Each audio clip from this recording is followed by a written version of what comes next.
you like scary movies?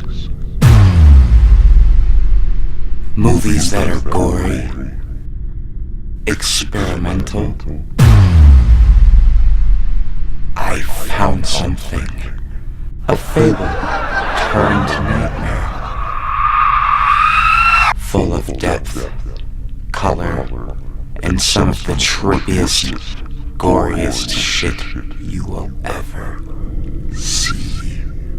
But, most importantly, it has him. A, B, C, D, E, F, G, H, I, J, K, L, M, N, O, P, Q, R, S, T, U, V, W, X, Y, Z! Huh? That's all you have to do! It's Patrick Beatty Reviews, the #1 for news. It's Patrick Beatty Reviews, #1 for news, yeah.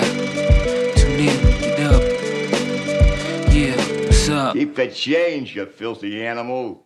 What is up, everybody? Hope you're having a good day. Time to talk about a movie that I personally want to talk about for maybe 2-3 weeks. All of my friends, if you know this, I've been talking about this movie nonstop, about how much that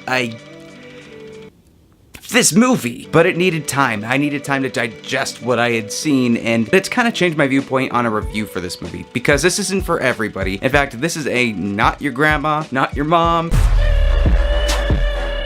not any family members type of movie that you should watch with them. And I know for experience, when I was a kid, I took the the unrated version of Saving Silverman to my devout Baptist uncle and aunt's house to sit them down and watch it with little young me, and you can imagine what their reactions were. I cast you out! Unclean spirit! Shut up, your name of This movie, I've got that feeling a little bit too. Starring Nicolas Cage, directed by Panos Cosmatos, he's only made one other film, and it seems like he doesn't make a lot of films often. Nicolas Cage and his girlfriend or his wife, played by Andrea Riseborough, they're both living up in the woods. He's a lumberjack, she's an artist. They're loving each other. It's kind of like this fairy tale beginning of them just loving each other and being with each other. But there's this leader of a crazy cult, who's the same guy who plays Thomas Wayne in Batman Begins. He sees Andrea Riseborough's character, who's named from the movie Mandy. He takes her, he wants her to be part of this cult, wants her to love him, goes through these trippy things to try to get her to, and from that we kind of have our story. And I can't go into too much because I don't want you to go into this knowing every beat about the movie. But what you do need to know going into this movie is that it is weird as shit.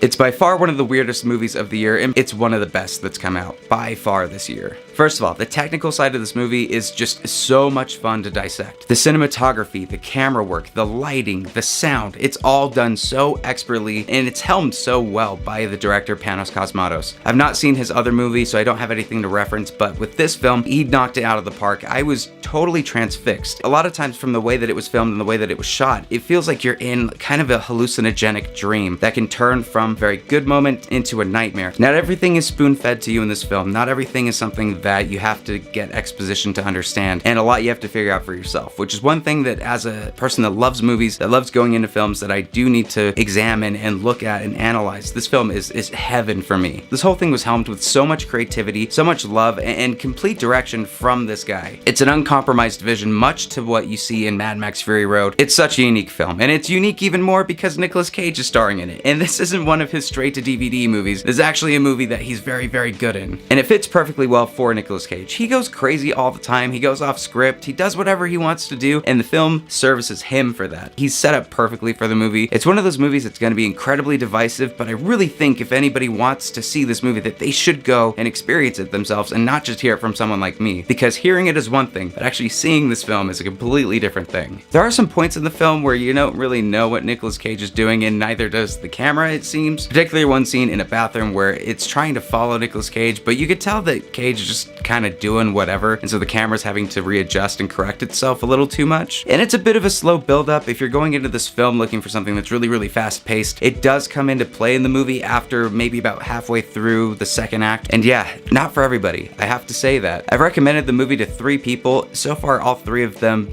didn't like it. But in any case, I wanted to put this out there. If you're interested, please go and check it out. It's an independent film, so either way, you're doing something good by contributing to independent films, but again, not for everybody, and not for your grandma, and not for your mother.